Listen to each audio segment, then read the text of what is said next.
وأن يكون هذا اليوم موضوعا وتفرقنا من بعد تفرقا معصوما ولا تجعل فينا ولا منا ولا من نجتهد ولا مظلوما بعد حين النبي صلى الله عليه وسلم. السلام عليكم ورحمة الله وبركاته. dukkan godiya ta tabbata da Allah madaukakin sarki wanda ta kaddara wasu ci da amincewarsa da kuma kaddara da wasu zuciya a wannan masallaci mai albarka a wannan rana ta shida ga watan Ramadan hijira na zuwa Madina shekara ta 1445 wanda ya dace da 16 ga watan Miladiya a sa'ar Taba shekara ta 2024 wanda ta ce haɗuwar ta shida a wannan majalisi na mai albarka da tafsirin Alƙur'ani mai girma a wannan wata mai kula da wata Ramadan. Allah mai wakil sarki ya tafi ya azurta da faɗar daidai da kuma aiki da daidai da ya yi wani farafan da muke aiwatarwa. A jiya satin da ya gaba a jiya karatun ya kwana a aya ta 14 wa idza laqul ladina amanu qalu amanna wa idza khalaw ila shayatinihim qalu inna ma'akum innama nahnu mustahzi'un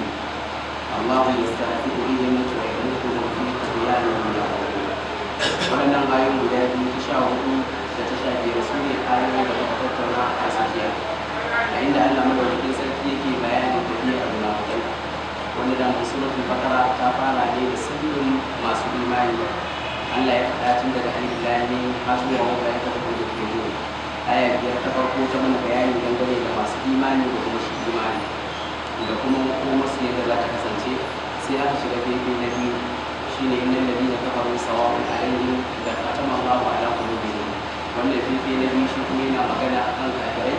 kafirci da kuma su masu aiwatar da shi sun kafiran kenan. Daga nan sai aka karatu zuwa ga fifi na uku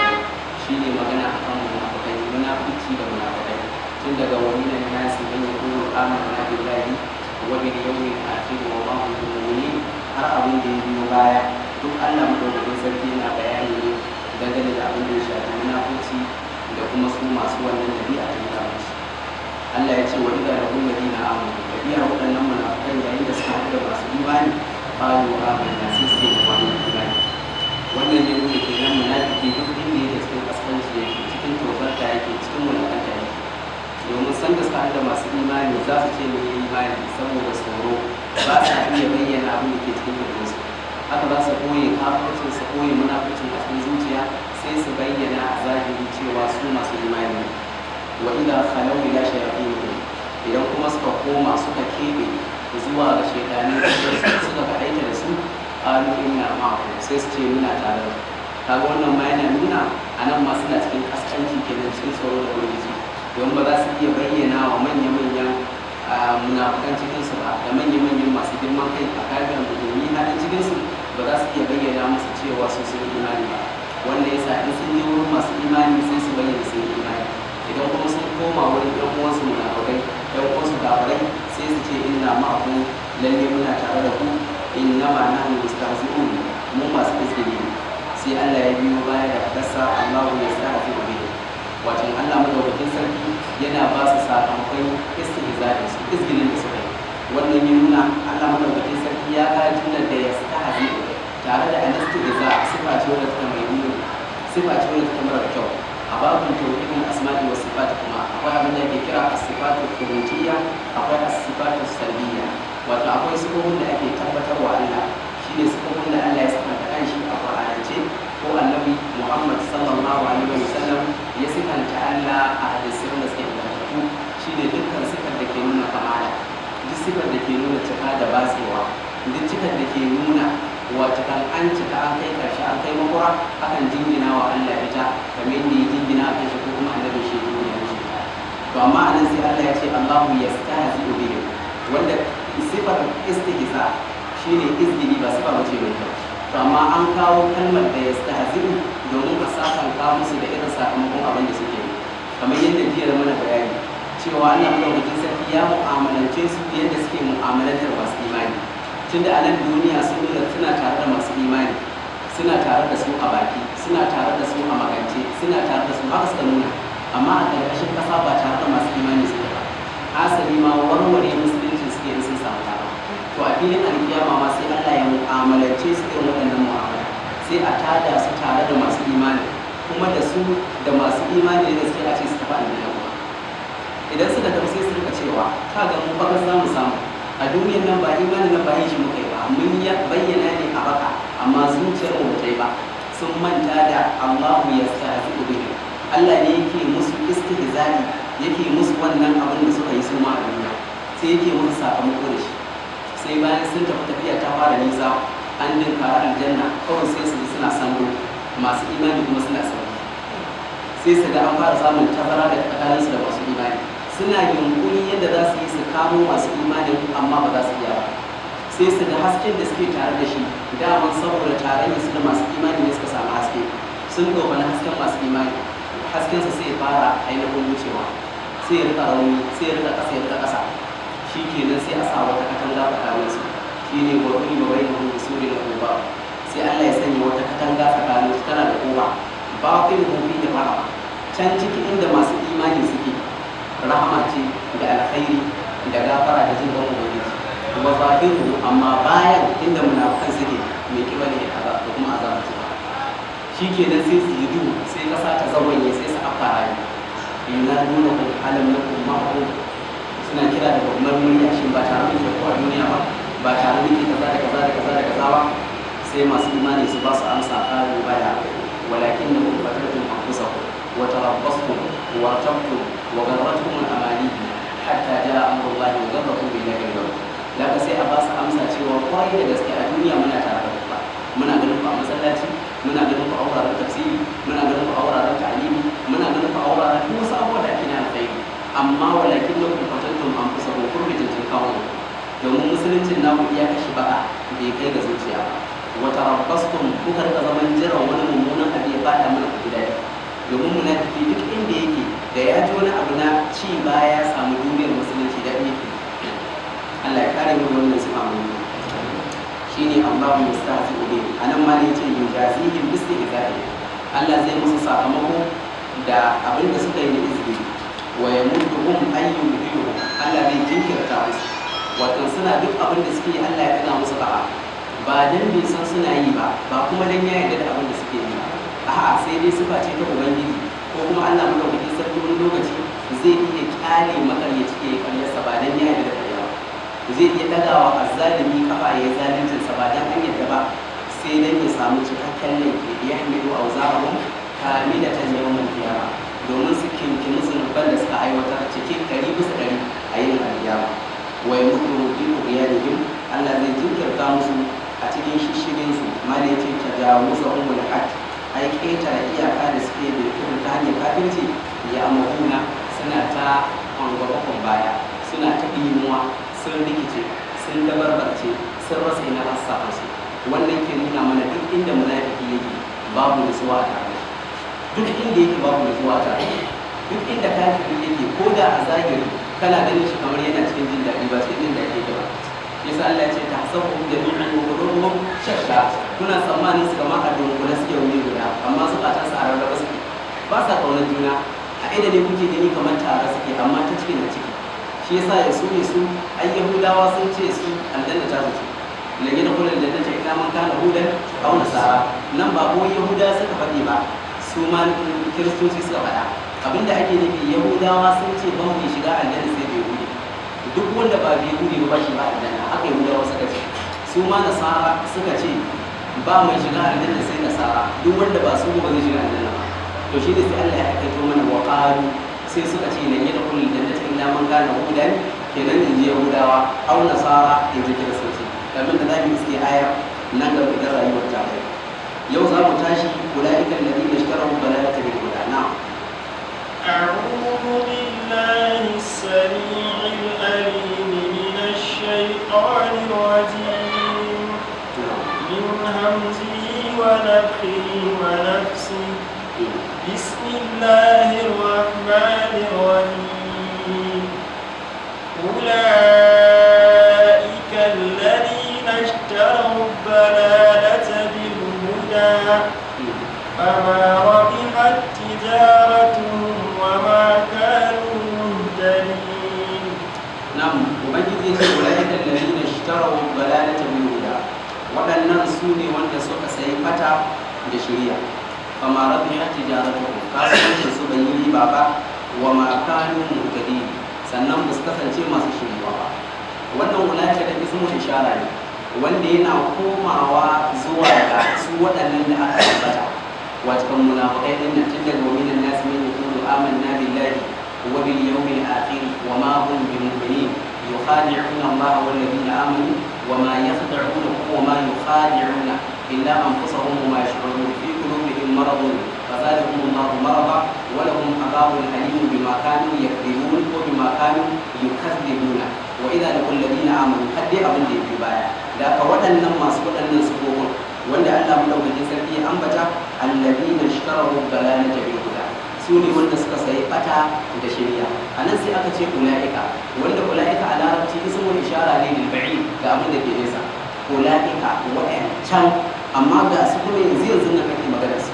ko kuma a ce waɗannan sai aka ce waɗancan malamai suka ce an nuna su da ismul ishara na nisa saboda nisan su a wurin kafirci saboda yadda suka nesa shi suka yi nisa da rahmar Allah da jin kan Allah ta yadda Allah ya nesa sa su daga dukkan wasu alkhairansa da aka sai yin amfani da ismul ishara wanda yake nesa domin a nuna maka sun yi nisa da rahmar Allah. sannan anan akwai tsoratarwa ashe munafici yana daga cikin abin da yake lalata alaƙar bawa da mahaliccinsa. Allah madaukakin sarki baya son munafici kuma baya son munafikai. wannan kuma da babban munaficin da karamin munaficin duk Allah baya son. kamar da annabi ya ce ayatul munafiqi arba'u idza haddatha kadhaba wa idza wa'ada akhlafa wa idza tumina khana wa idza khasama fajara. annabi ya ce alamomin munafiki hudu wannan munafiki karami kenan dan ajin farko a gidan munafici idza haddatha kadhaba in zai yi zance in dai zai zanta ƙarya ke ashe ƙarya dabi'a ce ta munafikai ba dabi'a ba ce mai kyau. idza haddatha kadhaba wa idza wa'ada akhlafa idan yi alƙawari sai ya saba ashe saba alƙawari ma ba tabi'a ba ce mai kyau tabi'a ce ta munafikai wanda ba su imani da Allah wa idza tumina khan idan aka amince mishi sai ya ha'inci a amince masa a magana zai yi ha'inci a amince mishi a wata dukiya zai yi ha'inci a amince mishi a wani jagoranci a wata kujera sai ya yi ha'inci wa idza khasama fajara idan kuma an samu sabani da shi an samu rashin jituwa fajara sai ya kisu a yi azam na a daidaita sai ce shi ya kulla wani ba shi har abada. wannan ba da biya mutum da take da masu imani idan an samu rashin jituwa suna iya zama su tattauna da junansu. ulaika masu waɗannan sufofi alladhina ishtaraw dalalata bil huda su ne waɗanda suka sayi bata bil huda da shari'a. watan wannan shirya ita suka ɗauka suka bayar sai suka amshi bata kenan sun musanya shari'ar da ya kamata su karɓa da bata a daidai lokacin da manzo ya zo musu da sako daga Allah da alƙur'ani aka karantar da su amma sai suka zaɓi maguzanci akan addinin da annabawa suka wuce suka zaɓi kafirci akan hasken da annabawa da manzanni suka zo shi suka zaɓi bata akan shiriyar da aka zo da ita domin annabawa sun zo ne su tsame mutane daga bautar mutane zuwa ga bautar ubangiji mutane su tsame mutane daga duhun zalunci. shi yasa ubangiji ya ce Allahu waliyul ladina amanu yukhrijuhum min adh-dhulumati ila an-nur wal ladina kafaru awliya'uhum at-taghut yukhrijunahum min an-nur ila adh-dhulumat. Allah shine majibincin masu imani yukhrijuhum yana fitar da su min adh-dhulumati daga cikin dukkan sai aka tashi da jami domin ita ƙarya yawa gare ta akwai ƙarya ta kaza akwai ta kaza akwai ta kaza yawa gare ta kafirci nau'i nau'i munafici nau'i nau'i yaudara nau'i nau'i ayyukan sako yawa gare su sai aka ce ya kwamitu min al-zulumati amma sai aka ce ilal nur ba a ce ilal anwar ba sai aka kawo gaskiyar aka ce nur aka kawo murai domin a nuna ma ita gaskiya abu ɗaya ce an gane adalci a ɗaya ne zalunci ne iri iri wani zalunci shi dukiya ne wani zalunci shi ta wurin magana ne wani zalunci shi mutuncin wani ya taɓa wani zalunci shi haƙƙin wani ya taɓa wani zalunci shi kaza kaza dai nau'i nau'i ne daban. sai Allah ya ce wallazina kafaru awliya'uhum at-taghut kafirai kuma wanda suka kutulce suka kangare wa Allah madaukakin sarki matubuntansu masoyansu masu rike da ragamar su da akalarsu su ne at-taghut tagutai yukhrijuna min an-nuri ila zulumat suna fitar da su daga hasken da manzanni suka zo da shi ila zulumat zuwa ga rufai na bata da jahilci da abin da bai kamata ba. ulaika alladhina ishtaraw dalalata bil huda waɗannan masu wannan sifar ta munafici su ne waɗanda suka siyi bata da shari'a, watakan suka yadda su amshi bata su bayar da shari'a da ya kamata su kawo kanta. A nan ma ne ce ai istabdaluha biha, watakan suka musanya wannan shari'a da ya kamata su karɓa da kuma batan da ba shi ya kamata su take ba. Allah ya ce fa ma rabi haqqi jaratu, in ko haka ne ai kasuwancin su bai yi ba, kuma a zahiri in mun kalla kasuwancin su bai yi ba domin ya ja musu fushi, ya ja musu azaba ranar. Shi yasa ɗan uwa ka yi kokari ka zama wani Allah sau da gaba, ka yi kokari ka kamanta a rayuwarka, domin inda tsaurin kai, inda taurin kai, inda kafirci, inda wata kan saba wa Allah yakan sa mutum ya gagari Ubangiji, to da wasu sun gagara a baya. Amma Fir'auna babu irin abin da bai ba. Allah ya haka kuma na Qur'ani. Allah ya ce inna fir'auna ala fil ard, lalle fir'auna ala fil ard ya ɗaukaka a ban kasa, ya yi ɗagawa. A wata ayar ya ce idza hab ila fir'auna innahu tagha, ka tafi zuwa ga fir'auna, lalle fir'auna tagha, ya yi ɗagawa, ya yi girman kai, ya yi da'awar shi rabbu. Fa hashara fanada fa qala ana rabbukum al-a'la, ya tara jama'a shine fa hashara,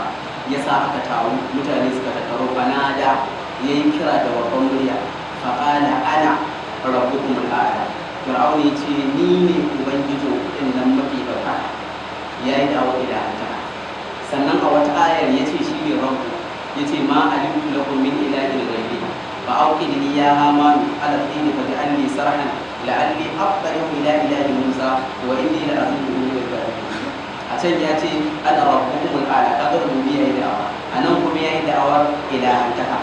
Ya ce ma alimtu lakum min ilahin ghayri, ni ban san kuna da wani abu bauta bayan na ba. To irin wannan mamaki ya har akwai wani Allah bayan shi,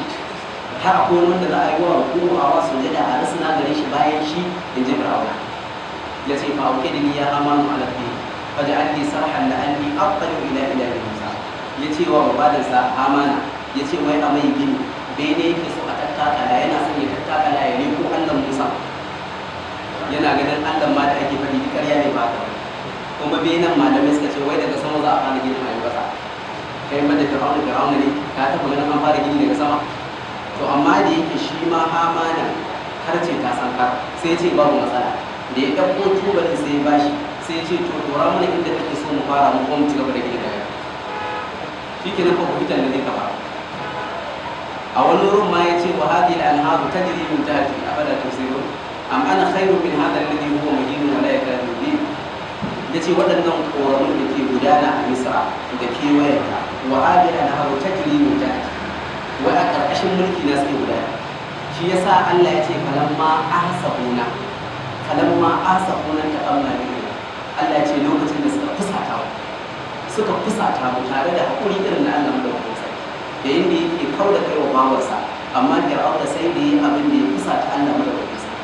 Falamma asabuna, lokacin da suka fusata mu da Allah, in taqamna minhum, sai muka danke su,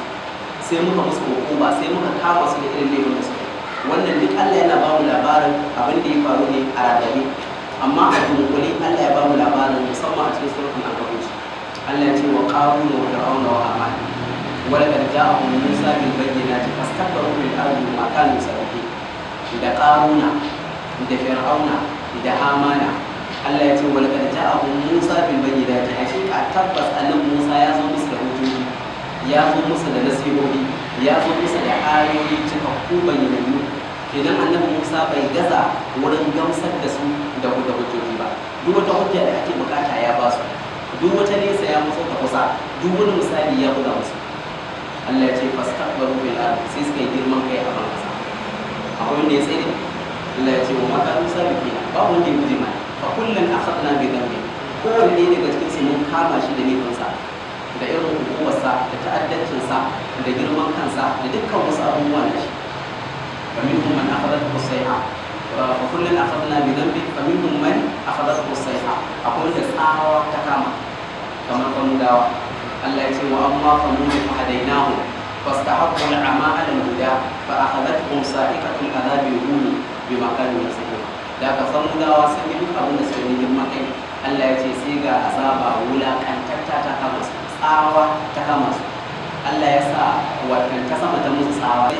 wa minhum man hasanna bihi al-ard akwai wa'inda muka wata kan rubuta da su cikin ƙasa kamar Haman kamar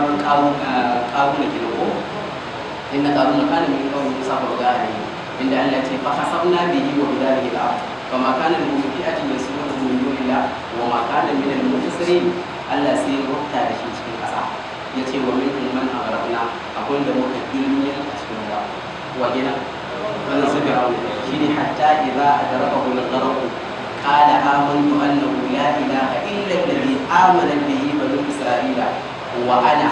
min al-muslimin wai Allah ubangiji yake cewa har sai da ruwa ya haɗe shi kuma Allah ya jinkirta mutuwar fir'auna bai mutu ba sai da duk masu faɗa masu fushi da fushin shi din nan sai da suka halaka ga wani nasa ya duba ya ga duk babu dama ya ga haza ya ga hazi ya ga haula ya ga tilka duk wata hanya da zai kama babu yanzu ya san sai rabbul izzati wal jabarut shine hatta idza adraka wa nazara sai da duniya a wata da suke shi ga aure tabbatar da mutuwa zai kala shi ma sai kirit bai tsaya da inda ba yace amantu nayi imani annahu yanda lamarin yake la ilaha babu abun bauta illa alladhi amanat bihi banu isra'ila sai abun bautan nan da banu isra'ilawa sai annabi Musa ke nan da mutanansa suke bautawa duk bai tsaya nan ba sai ya ce wa ana minal muslimin ni ma yanzu ina cikin musulmi wato fir'aun yana sake mutu a cikin musulunci yasa Allah ya ce wajahadu biha wastaqanataha anfusuhum zulman wa udwa tanzur kayfa kana al-muslimin suna jayayya da gaskiyar da annabawa suka zo da ita ba wai dan ba su fahimci gaskiyar ba zulman wa uluwan zalunci ne kawai da girman kai da ke tarbiya Allah ya ce ana wa qad asayta qablu wa kunta min al-mufsidin fal yawma nunajjika bi badanika litakuna liman khalfaka aya Allah ya ce sai yanzu kuma ana sai a yanzu fir'auna za ka yi imani bayan annabi Musa ya zo bayan kai abin da kai bayan duk ka faɗa abin da ka faɗa Allah ya ce fa yawmun yujika bi badanika a yau kam za mu tsiratar da kai ta hanyar tsiratar da garkan jikinka ba dan da wata daraja da wata kima ba li takuna liman khalfaka aya dan ka zama aya da baya yanzu kaga anan sai aka nuna mana duk wani karamin fir'auna to ya tuna akwai babban fir'auna da aka yi ya wuce yadda bai gagara Allah ba yanzu kananan fir'aunoni su ma ba za su gagara Allah ba kaga sai Allah ya bar fir'auna a matsayin aya ga 'yan baya duk wanda shedan ya kada masa sai ya tuna sun fir'auna ba sun yi zamani sun yi rayuwa sun yi mulki amma da suka yi fito na fito da Allah sai da Allah ya kawo ƙarshen su shine famara bi hatta jaratuka ashe kasuwancin irin su fir'auna da yi riba ba domin rayuwa ba ta musu da ba da ƙarshe sai suka tuzarta shine famara bi hatta jaratuka ai ma rabihu fiha malai ce ba su samu riba a cikin wannan kasuwancin ba bal khasiru a sun ma ya asara li masirihim ila an-nar al-mu'abbadati alayhim saboda makoma su ita ce wuta wanda za su zauna dindindin a cikin ta har abada Allah madaukakin sarki ya kare mu Allah ya ce wa ma kanu muhtadi sannan ba su kasance masu shiriwa ba fi ma fa'alin cikin abin da suka aiwata sannan anan Allah yana karantar da mu ashe babbar shiriya shine ruku da abin da annabawa suka yi duk mai neman shari'a duk mai neman tsira duk mai neman rabauta duk wanda yake so ya rayu akan tafarki daidaitacce bai wuce gona da iri ba kuma bai gaza gona da iri ba ya tsakaita gona da iri an gane ka zama kana tsakiya to shine ka rike wato kan hanyar da annaba suka wuce domin yahudawa su gudu suka an ce su yi guda biyu ko uku sai suka yi biyar su kuma nasara sai suka gaza kaga yahudawa sun bata saboda gudu sun wuce gona da iri nasara sun bata saboda kusuri su kuma sun gaza gona da iri mu kuma al'ummar mu sai muka zama wasatiyya ke sa Allah ya ce wa kadhalika ja'alnakum ummatan wasatan ku wasatiyya wa tambayyana al-ghuluwi wal qusur ku wuce gona da iri ba kuma ku gaza ba inda aka sai da kullum kuke tsayawa da ka duk mai son kasuwancin shi ya riba rayuwar shi ta duniya ta amfane shi yadda in ya koma wurin Allah zai yi farin ciki to ya rika tadabburi na abin da ke cikin alqur'ani da kissoshin da qur'ani yake ba mu wanda ya karshen su yayi kyau to ya samu samfur wanda ya karshen su bai yi kyau ba to kuma ya samu samfur daga waɗannan ba domin ya guje su ulaika alladhina ishtaraw dalalata bil huda fama rabihat tijaratuhum wama kanu muhtadin sai ubangiji ya ce مثلهم كمثل الذي استوقد نارا فلما أضاءت ما حوله ذهب الله بنورهم وتركهم في ظلمات لا يبصرون. نعم ubangiji yace makalun misalin su kamar da istauka da nara kamar misalin wanda ya kunna wuta ne falamma afa'at ma hawla yayin da wannan wutar ta haska abin da ke daura da shi zahaba Allahu bi nurihim sai Allah ya tafiyar da wannan haske nasu wa tarakahum ya basu fi zulumatin a cikin dufai la yubsiruna basara. A wannan ayat ta 17 Allah zai buga mana misali ne na waɗannan munafukan da wanda ya yi matafiya irin tasu mafaduhun misalansu domin da misali ne abubuwa suke fitowa fili. Shi yasa duk sanda aka ma bayani in ya kasa fito ma me za a ma ya fito sai da ce ma misali. Shi yasa Allah madaukakin sarki ya buga misali da yawa cikin Alƙur'ani inna Allah la yastahi an yadriba mathalan ma ba'udatan fa Allah baya kike buga misali da abin da bai kai sauro ba ko abin da ya karama sauro. Ya ayyuhan nasu duriba mathalun fastami'u lahu ya ku tara mutane duriba mathalun ga wani misali nan Allah ya buga wani ga wani misali nan Allah ya kawo fastami'u lahu ku saurara domin akwai abin da za ku dauka a cikin wannan misali za ku dauka ne izina. To anan ma Allah zai buga mana misali domin ya fito mana wata munin waɗannan munafukan da kuma munanan ayyukan da suka aiwata. Ubangiji ya ce mafaduhum misalin su a nan ma da ya ce sifatuhum fi nifaqi na anan kun sifar su a cikin munafucin su kamar kalin da istauqada nara kamar misalin mutumin da ya kunna wuta ne. Asalin istauqada yana kan ma'aunin istaf'ala wanda a ƙa'idar larabci duk abin da ya hawa kan wazanin istaf'ala to yana nuna talab ne nema. In ka ce istansara watan ya nema a taimaka mishi, istafhama ya nema a fahimtar da shi, an gane istaftaha ya nema a buɗa masa a buɗe da shi. To istauka da sai zama ya nema a kunna amma suka ce dan laisa ala babi ba wai misalin su ba misalin wanda yake neman kunna wuta a'a misalin su misalin wanda ya kunna wuta ne sai zama nan istauka da bi ma'ana auqada laisa ala babi la yaqidu mabhum matsalin misalin su kamar matsalin da istauka da nara kamar misalin mutumin da ya kunna wuta ne amma da ya ce fi zulmatin yana cikin duhu. Ka kaddara mutum ne yake cikin daji yake cikin dokar daji irin wanda bahaushe yake cewa daji wa kiwon banza daji ne halalar daji ga shi mutum yana cikin sa kuma cikin duhu yana jin gurnani yana jin motsi yana jin kaza bai san me ke gefen sa ai akwai firgici akwai tsoro saboda bai san ina zai taka masa ba. Matsalin kamar da istauka da nara sai mutum ya kunna fitila kuma yanzu ka kunna haske sai ka ga ƙayoyi ka ga kwalba ka ga kaza to yanzu kana gani in za ka yi ta tsantsan ne ina zan sa kafa to kuma ka yi yunkura kawai sai haske mai to ya kake gani ka ga ai tashin hankalin kuma ya farka domin duk abin da baka gani ba yana da sauki. Shi yasa bahaushe yake cewa kazanta da baka gani da sunanta tsafta. Duk yadda aka yanzu lokacin azumi ne ba in mai sai da kosai bane na hawa kusa mai tsaka wani kullum in ga yadda ake yin shi ko da kuɗi ba za ka sha ba amma tun da baka gani ba kuɗi ne gangare a garin ya garau to za ka dinga ɗiba ka da sha haka da amma da za ka ga san da ake yi kila ko kuɗi aka baka ba za ka sha ba. Ashe ka ga rashin sani ma wata ni'ima ce to yanzu sai Allah ya haskaka musu za su ga abin da suke cikin shi na tashin hankali abin da suke cikin shi na barazana kuma sai wutar ta ɗauke to yanzu sai barazanar da tashin hankalin da yawa. Allah madaukakin sarki ya kare matsalin misalin su kamar da istauka da nara kamar misalin mutumin da ya kunna wuta ne falamma aba'at ma haula ai falamma anarat lokacin da wannan wutar ta haskaka ma haulahu abin da ke daura da shi abin da ke gefensa damarsa da hauninsa da gabansa da bayansa duk ya duba ya gani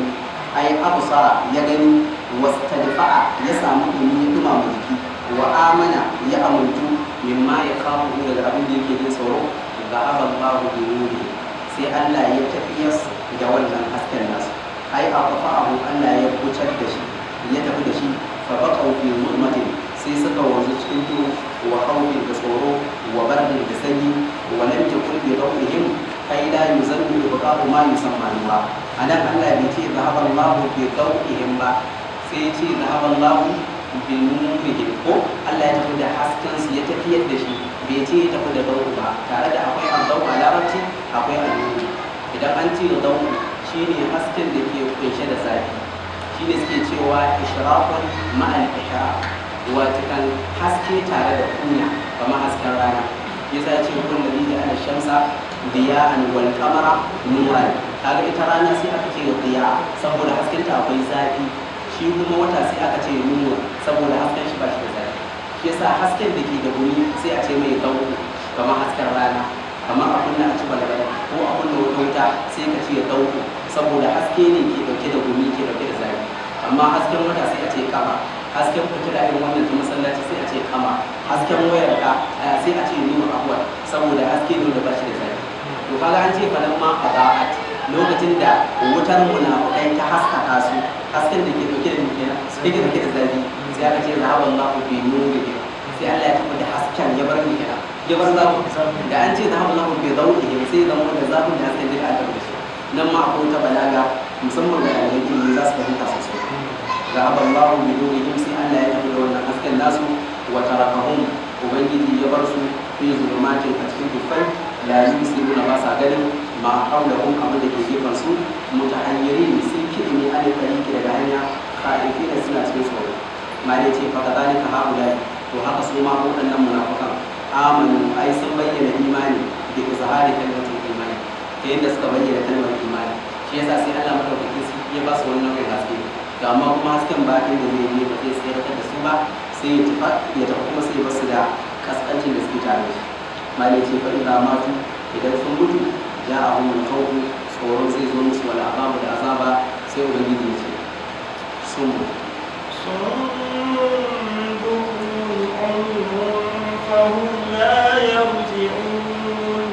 ubangiji ya ce sun zamo kurare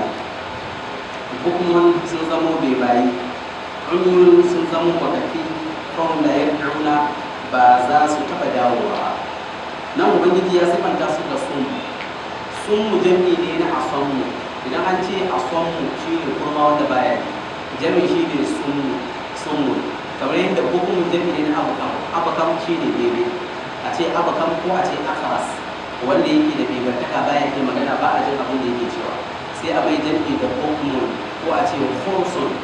sai kuma umyun jami'i na a'ama wanda baya gani sai Allah madaukakin sarki ya sifanta su da rashin ji da rashin gani da rashin magana a nan ba wai dan suna da matsalar kunne ba a'a suna ji da wata daga kunnan su lafiya yana ji amma gaskiya ce in ta shiga sai da fada kaga duk wanda gaskiya za ta shiga tana da fadanar ya zama kurma duk mutumin da bakin shi yake faɗin asha baya faɗin alkhairi ya zama bebe duk mutumin da idansa baya ganin gaskiya baya ganin daidai to ko da yana da kwafi dogara da ratuwar kalla sunan shi makawo shi ya sama suka raba akwai makaɗin akwai makawarai makaɗin shi ne wanda idan baya gani zuciyar ba ta gani makawarai idan ne kawai yake da lalura amma zuciyar cike da haske haka zai fara ne amma ko yana karanta komai to wannan ba a ce musu makafai sai a ce makawarai domin idan ne yake da larura amma zuciyar a bayyana shi yasa bin baz yana da cikin malamai yana cikin ma shine shugaban hay'atul kibarar ulama a maka bin rasu wato kan majalisar manyan malamai shine shugaba makamu ne kuma dubu biyu wuce shekara 18 ya makafci cikin makaftan nan ya rayu ya karanta duk abin da ya karanta ya haddace abin da ya haddace kuma Allah madaukakin sarki ya bashi ilimin da har ya shugabanci majalisar malaman duniya shi yasa ya sha faɗi sai ce ya gode wa Allah da ya kaddara baya ne domin shi yanzu ya tsallake fitinar gani ashe ka ga shi rashin ganin ma ni'ima ne domin in mutum ya aikata sharri 10 to cikin 10 ɗin nan 8 yana da alaƙa da gani to idan mutum bai gani ba shi kenan ya huta ba Allah madaukakin sarki da ta somon wato sunan sun zama kurame hukumun sun zama bai bayi umyun sun zama nan sun ce somon da hukumun da umyun dukkan kabar ne limutada'at ma'zufat wato kabar ne amma mutada kadara shi da haka nan somon akwai wata hum somon hum hukumun hum umyun da haka sunan sun zama wato kurame an da haƙƙi da gaskiya fala yasma'una ba sa jin ta sama'a qabulin amma ji ka da suna da in an faɗa amma ba sa karɓa. Ashe duk wanda za a ce masa ƙalan ma buƙalar rasuli ya fi karɓa to ya zama kurma. Allah madaukakin sarki ya kare kuma ya sifanta da wannan sifa domin su ma ba wai matsalar kunnuwa gare su ba gaskiya ce ba sa ji don ma sun ji ba sa ɗauka. Sannan hukumu ma da ce kursun anil hayy sun bebance daga faɗin alkhairi fala yakunu ba sa faɗa. Sannan umyun an tariqil hadi sun makabce daga hanyar shari'a fala yarawnahu ba sa ganin ta fahum la yarji'una maliki al-dalala ba za su taba dawowa ba daga batar da suke ciki. Wannan anan Allah madaukakin sarki zargi ne yake zuwa ga waɗannan munafika. Allah ya tabbatar a cikin ilimin sa ba za su dawo ba kamar akwai nau'in lallashi kuma zuwa ga Allah sai ya dawo shi tabbata a gare shi cewar kada ya damu in ya kira ya ga su yi imani ba idan ya tallata har rasa mai karba kada ya damu Allah ne bai kaddara za su imani ba. Wannan zai nuna kai mai wa'azi kai mai karantarwa aikin ka shine kai wa'azi, aikin ka ka karanta, aikin ka maso nesa kusa ka buga misali, amma ɗaukar sabon a sa zuciya to ba aikin ka ba. Allah ya ga dama a gane a yanzu ko a gobe ko a anjima shi sa ka damu dan ka faɗa ba a gane ba. So da yawa mutum zai yi faɗa da kai a farkon da'awarka amma tsakiyar da'awar ko ƙarshen da'awar ko bai karɓe ka yi tare da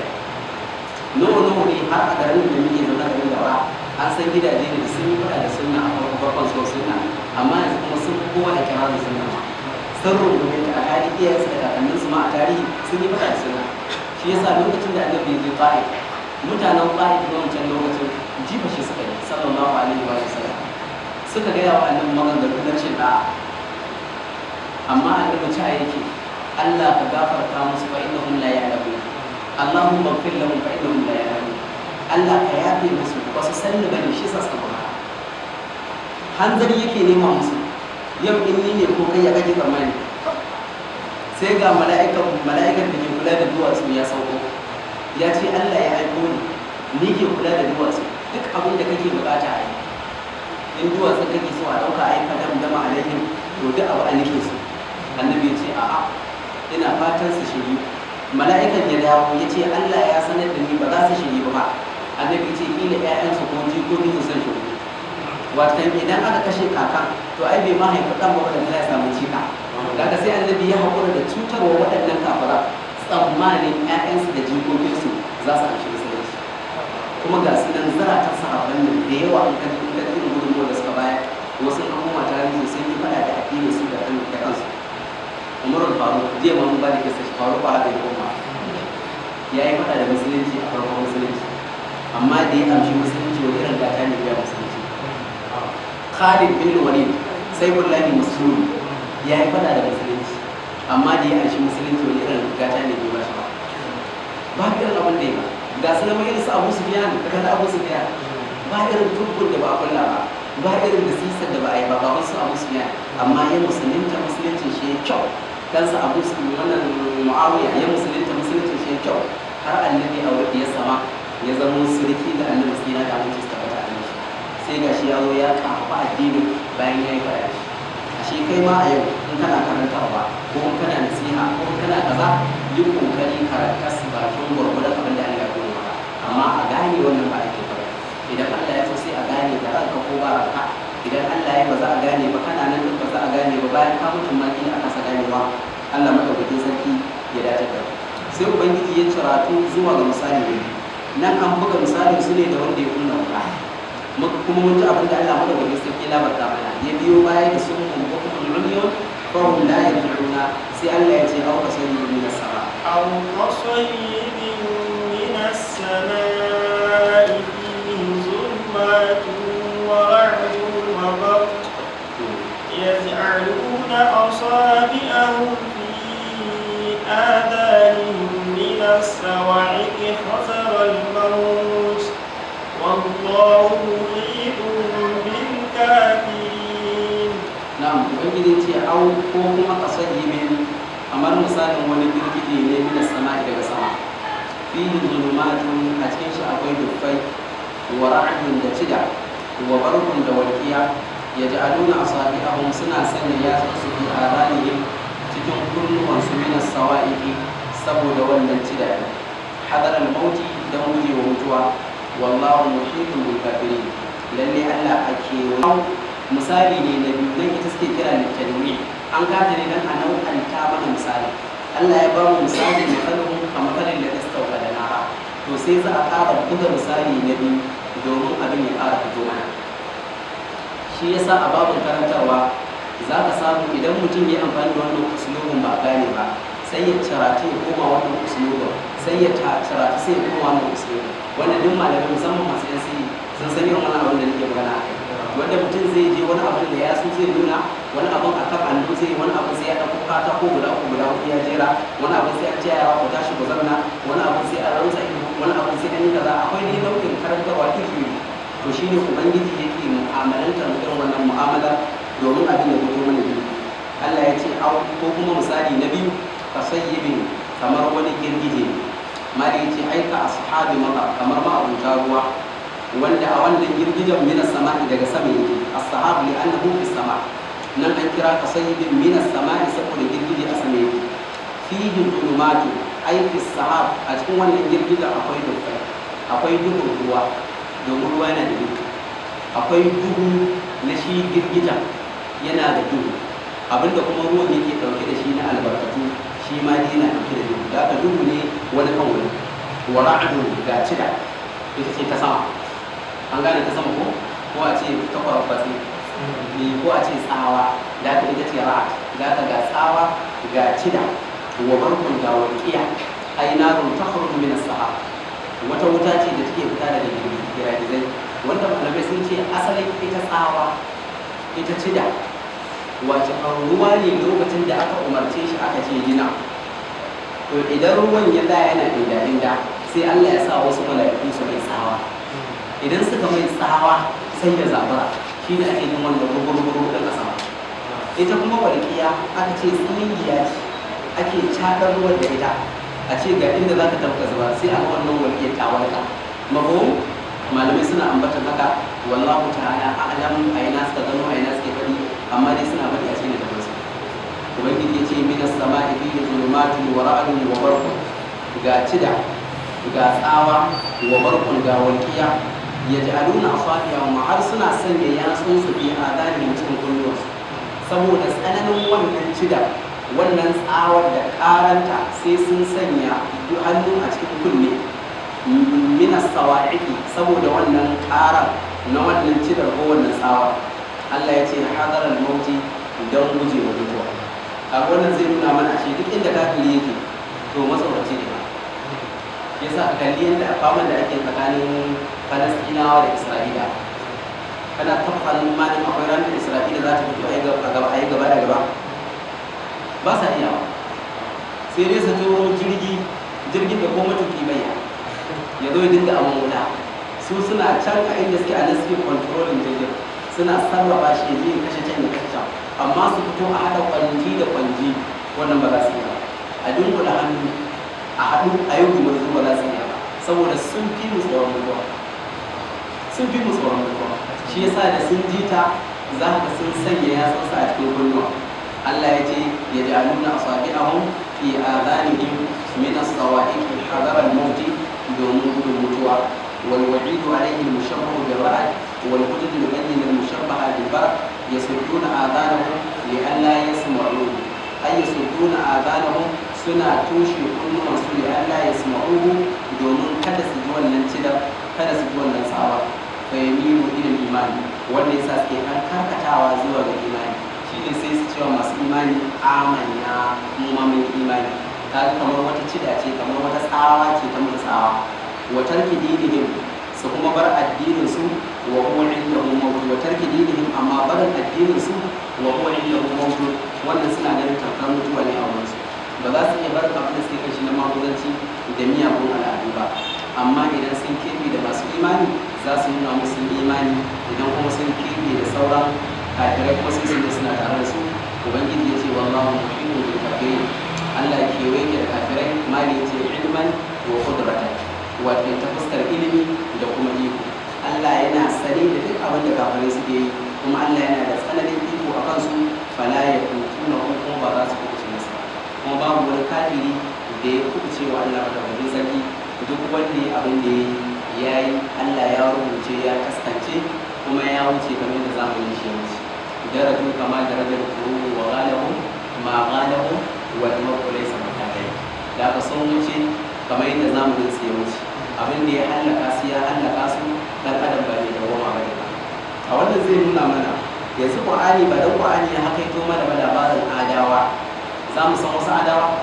Ba dan Qur'ani ya ba mu labarin samudawa ba, duk ba za mu san su ba. Sun Fir'auna da dinne da muka faɗa kisa shi da zina, ba dan Qur'ani ya kisanta mana ba, da ba za mu ba. Wanda ya nuna Allah madaukakin sarki ya gama da su ba, ya halakar da su a lokacin suka saba shi. To wannan ba wai kawai in yi kabbara ba, in ce Allahu akbar, a'a me Fir'auna yayi Allah ya halakar da shi. Ni in kiyaye wannan abu. Salihi wani da salihi wani ne yayin Allah ya so shi, ni kuma sai in yi riko da wannan abu. Shine makasudin karanta Qur'ani. Damun Qur'ani yana dauke da umarni, yana dauke da haƙƙi, yana dauke da kisas, labarai da sauransu, su domin mu ji mu karu kuma mu fa'idanta. Allah madaukakin sarki ya ba mu ikon fa'idanta da abin da muke ji. Lafi kamar lokaci yayi, nan ya kamata mu kwana. Idan Allah ya kaddara rayuwar ta kai gobe, sai mu tashi ya kare barku ya kafa absarahu. Abin da na faɗa daidai Allah ya shafi kuma shi ba a cikin lada, wanda dai kuskure ko kuskure Allah madaukakin sarki ya ke mu da baki da iyayen mu da malamin su su gane da gaskiya. Allah ya sa mutuwa ta bari duk gare su, inda muka rage Allah ya sa mu dawo kashi.